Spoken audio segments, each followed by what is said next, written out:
January 2024, new electricity tariffs were approved by the Nigerian Electricity Regulatory Commission to vary by region as a cost-reflective tariff for Abuja Electricity Distribution Company is set at 120.88 naira per kilowatt-hour.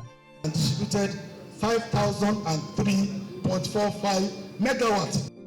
The essence is to lessen the economic burden of high transportation, energy costs, increased credit costs, security concerns, and internal displacement issues.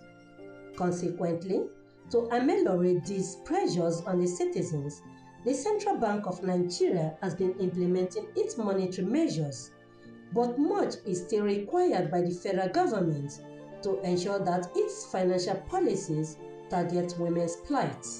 Speaking to an expert, a behavioral insight lead, Policy Innovation Center, Mr. Akiyomi Akinola, said there are huge structural barriers that limit women to financial access. To further buttress Akiyomi's thoughts on disparities in Nigeria's financial policies, Mrs. Olumba Mary Jane agreed to grant an interview behind the camera, simply because her husband was not around. We are not seeing lights.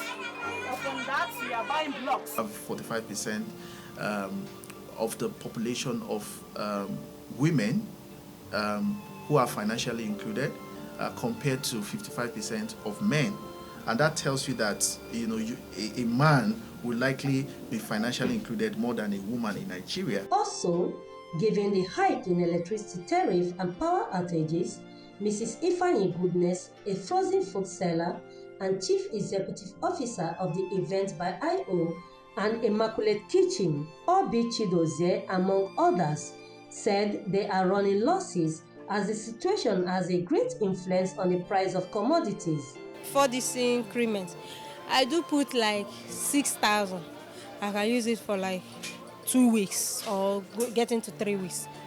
But as they increase, I don't know if they put pipe there. Even 10,000 before 1 week is running out. I used to buy things in bulk and I refrigerate. I was forced to bring it out and start boiling and eating.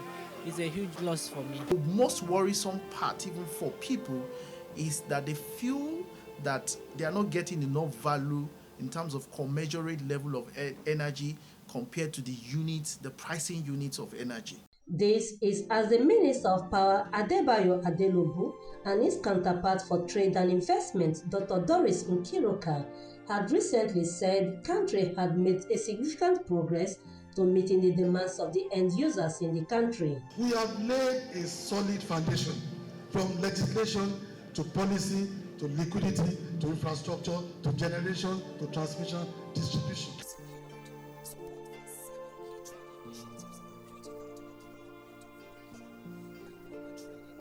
Despite the 1.6 trillion naira electricity subsidy of the federal government, experts say the tariff is resulting in a hike in inflation rates, aggravated by operational failure, hence the need for investigation into how units are being calculated for the end users. However, to urgently tackle disparities in the nation's financial policies, access to loans and government contracts, among others, criteria for promoting inclusion must be cumulative to boost women's economic empowerment.